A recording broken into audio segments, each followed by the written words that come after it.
Straight of Hormuz Iran আবার কেন বন্ধ করে দিল? আর এই স্ট্রেইট অফ হরমুজ থেকে ইরান তোল আদায় করবে, এতে আমেরিকা বা কেন রাজি হলো? ইসরায়েলের বা সমস্যা কোথায়? কেন ইসরায়েলের সিজ ফায়ারে রাজি হলো না? এবং সর্বশেষ ডোনাল্ড ট্রাম্প বলতেছেন তিনি আবার যুদ্ধে ফিরে আসতেছেন, কিন্তু কেন? এবং ডোনাল্ড ট্রাম্প মধ্যপ্রাচ্যে থাকা প্রায় 50,000 আমেরিকান আর্মিকে কেন স্ট্যান্ড বাই থাকার জন্য বলেছেন? All US ships, aircraft, and military personnel with additional ammunition, weaponry, and anything else that is as the real agreement is reached. দর্শক, এই সব বিষয়গুলো নিয়ে আজকে আপনাদের সামনে আলোচনা করবো এবং ডোনাল্ড ট্রাম্প ইরানকে কেন হরমুজ প্রণালী থেকে টোল আদায় করার অনুমতি দিলেন। এখানে অত্যন্ত গুরুত্বপূর্ণ একটা টুইস্ট আছে, যদি এটা আপনি না জানেন তাহলে আপনি অনেক কিছু মিস করবেন। এই জন্য প্লিজ ভিডিওটা স্কিপ না করে আমাদের সাথে থাকুন এবং চ্যানেলটি যদি সাবস্ক্রাইব না করে থাকেন প্লিজ সাবস্ক্রাইব করে নিন। আসসালামু আলাইকুম, আমি নোমান বলছি, স্বাগত আপনাকে নোমানি নামায়। ইরান এবং আমেরিকার সিজ ফায়ার দেখতে যতটা সিম্পল মনে হয়, আসলে ততটাই কনফিউজিং, কেওটিক এবং incomplete. The US, Israel, and Iran have agreed to a tentative 2-week ceasefire. কারণ সিজ ফায়ারের বেসিক কনসেপ্ট খুবই সিম্পল হয়, আর তা হলো আমি ফায়ারিং বন্ধ করব তো তুমিও ফায়ারিং বন্ধ করবা, মানে ফায়ারিং যে বন্ধ হবে সেটা উভয় দিক থেকে বন্ধ হইতে হবে। কিন্তু আসল প্রশ্ন সব জায়গায় সর্ব অবস্থায় এটাই থাকে যে প্রথমে কে বন্ধ করবে, অর্থাৎ আগে গুলি চালানো, আগে ফায়ারিং করা, আগে মিসাইল ছোড়া কে বন্ধ করবে এবং কার কন্ডিশনটা আগে মানা হবে। এখন যদি কারেন্ট সিচুয়েশনে আমরা দেখি তবে সেটা দেখতে পাবো যে ডোনাল্ড ট্রাম্প আগেই অ্যানাউন্স করে দিয়েছেন যে তিনি ইরানের উপরে বোম্বিং বন্ধ করে দেবেন। Donald Trump, he has agreed to suspend bombing and attack of Iran for a period of 2 weeks. Now, কিন্তু তার সাথে এটাও শর্ত লাগিয়েছেন যে ইরান সাথে সাথে স্ট্রেট অফ হরমুজ খুলে দিবে এবং সুরক্ষিতভাবেই খুলে দেবে, অর্থাৎ ইউএস অ্যাটাক বন্ধ করে দিবে, কিন্তু শর্ত হলো আগে ইরানকে স্ট্রেট অফ হরমুজ খুলে দিতে হবে। চলুন, এই পর্যন্ত তো ক্লিয়ার, শুনতে মনে হচ্ছে সিম্পল একটা ডিল হয়ে যাচ্ছে।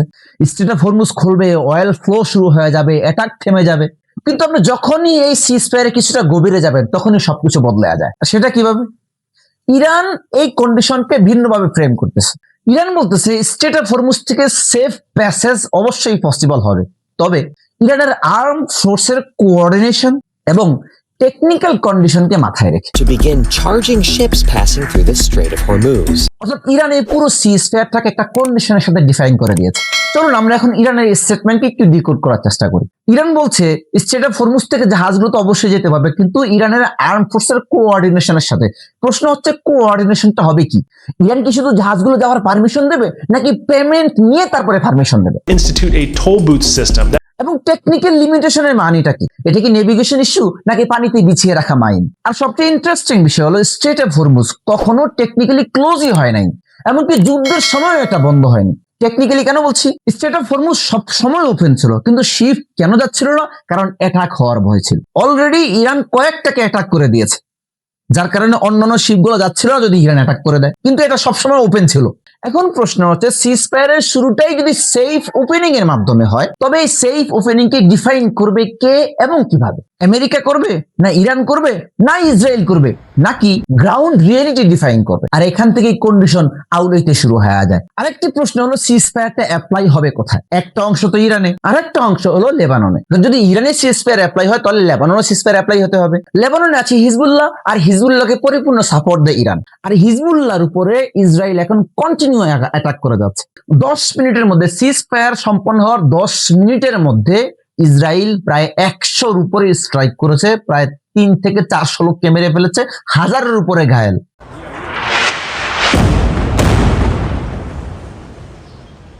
প্রায় কয়েক হাজার সিভিলিয়ান মানুষ অলরেডি লেবাননে মারা গিয়েছে ইসরায়েলের অ্যাটাকে। লেবাননে হামলাটা কেন হচ্ছে? কারণ ইসরায়েলের প্রধানমন্ত্রী বেঞ্জামিন নেতানিয়াহু বলছেন যে এই সিজ ফায়ার অংশ লেবানন কখনো হবে না।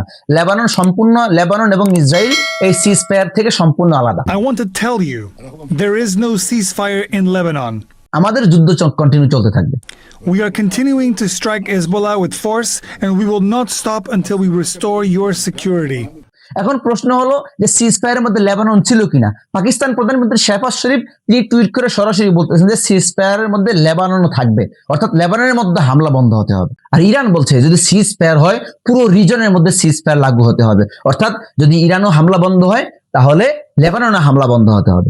এক জায়গায় হামলা বন্ধ হবে, আরেক জায়গায় হামলা বন্ধ হবে না, এমন হবে না। এমন যদি হয় তাহলে আমরা আগের অবস্থানে ফিরে আসবো। এখন যদি বলেন যে সিজ ফায়ার গ্রাউন্ডে চালু হবে কিভাবে, তো সেখানে ইউএস অফিসিয়ালরা বলতেছেন যে রিমোট এরিয়াগুলোতে ট্রুপস পর্যন্ত মেসেজ পৌঁছতে অনেক সময় লাগে, অর্থাৎ যদি এগ্রিমেন্ট ক্লিয়ারও হয় তবুও এক্সিকিউশনে ডিলে হতে পারে। আর এখানে তো এগ্রিমেন্টই ক্লিয়ার না, তাহলে কমিউনিকেশন কি হবে? আর চলুন এবার আমরা সবচেয়ে ক্রিটিক্যাল বিষয় নিয়ে আলোচনা করি, সেটা হলো টাকা এবং কন্ট্রোল। রিপোর্ট অনুযায়ী ইরান প্রত্যেকটা শিপ থেকে প্রায় 20 লাখ অর্থাৎ $2 মিলিয়ন পর্যন্ত চার্জ করে থাকে সেফ প্যাসেজের জন্য। শুধু ইরান নিজে নিচ্ছে না, ইরান ওমানকেও অফার দিয়েছে যে চলুন তুমি আর আমি মিলে, যেহেতু আমরা দুইজন দুই পাশে আছি স্ট্রেট অফ হরমুজের, তো আমরা দুইজনে মিলে স্ট্রেট অফ হরমুজ থেকে টাকা কামাবো। কিন্তু ওমান এই ইরানের ডিল সম্পূর্ণভাবে রিজেক্ট করে দেয়। দর্শক, আমরা প্রথমেই আপনাদের সামনে একটা প্রশ্ন লিখেছিলাম যে ট্রাম্প কেন ইরানকে টোল আদায় করার অনুমতি দিলেন। চলুন সেটা জবাব আপনাদেরকে এখন দেওয়া যাক।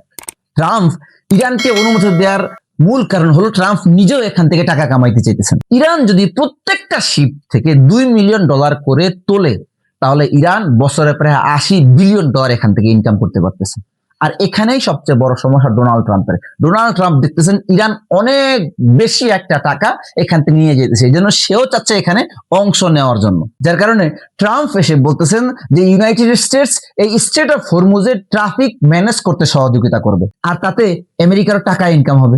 অর্থাৎ এক জায়গায় টোল বসাবে ইরান, আরেক জায়গায় টোল বসাবে আমেরিকা। এক জায়গা থেকে টাকা ইনকাম করবে ইরান, আর এক জায়গা থেকে টাকা ইনকাম করবে আমেরিকা। কারণ ট্রাম্পের ক্যারেক্টারটাই এমন, টাকা মানে বাস, আর কোনো কথা নেই। যেখানে টাকা দেখবেন সেখানে ঝাঁপিয়ে পড়বেন। বিভিন্ন রিপোর্টে এটাও আসতেছে যে ট্রাম্প নিজেই আইডিয়া দিয়েছেন, পরামর্শ দিয়েছেন যে শিপগুলো পেমেন্ট করবে এবং ইউএস সেই অংশটি পাক। অর্থাৎ সিকিউরিটি এবং বিজনেস উভয়টা এখন একসাথে মিক্স হয়ে গেছে। ওভারঅল পুরো সিচুয়েশনটা হলো এই, সিজ ফায়ারের টার্মস গুলো সম্পূর্ণ আনক্লিয়ার, হরমুজ প্রণালীর কন্ট্রোল সেটাও আনক্লিয়ার, আর লেবাননের লড়াই বন্ধ হওয়া সেটাও আনক্লিয়ার, আর স্ট্রেট অফ হরমুজে টাকা নেওয়া হবে কিনা, টোল নেওয়া হবে কিনা, নেওয়া হলে কে কে নিবে, কে কতটুকু নিবে সেটাও আনক্লিয়ার। আপনি দেখুন এখন যে আলোচনাগুলো চলতেছে সেখানে ইরানের নিউক্লিয়ার ক্যাপাবিলিটি নিয়ে আলোচনা হচ্ছে খুব কম, ইরানের ব্যালিস্টিক মিসাইল নিয়ে আলোচনা হচ্ছে খুব কম। বেশিরভাগ আলোচনা হচ্ছে শুধু টোল কালেকশন করা এবং স্ট্রেট অফ হরমুজ সেফ রাখা এবং এটার কন্ট্রোল করা নিয়ে। কিন্তু যখন সিজ ফায়ার ডিসকাশন হবে তখন এই সবগুলো বিষয়কে আবার সেখানে পুনরায় নিয়ে আসতে হবে, কারণ ইসরায়েল তো এটা কখনোই মানবে না। Prime Minister Benjamin Netanyahu says the deal does not cover fighting against Hezbollah. আর এই সব কিছুর মধ্যে সত্যটা হচ্ছে যেখানে প্রতিটি পক্ষ ওপেনলি বলতেছে যে তারা শান্তি চায়, সিজ ফায়ার চায়, কিন্তু রিয়েলিটি অর্থাৎ বাস্তবতা সম্পূর্ণ ভিন্ন এবং কোথাও ক্লারিটি নেই। আর যখন এটা থাকে না তখন সিজ ফায়ার সহজেই পজ হয়ে যায়, বন্ধ হয়ে যায়। তো এখন মূল প্রশ্ন হলো সিজ ফায়ার কি সত্যিকার অর্থেই টিকবে, নাকি নিজের কন্ট্রাডিকশনে বোঝা নিজের মাথায় নিয়ে নিজেই ভেঙে পড়বে? দর্শক, ভিডিওটি যদি আপনাদের ভালো লেগে থাকে এবং ইনফরমেটিভ লেগে থাকে প্লিজ লাইক করবেন এবং কমেন্ট করবেন, আর অবশ্যই সাবস্ক্রাইব করে যাবেন।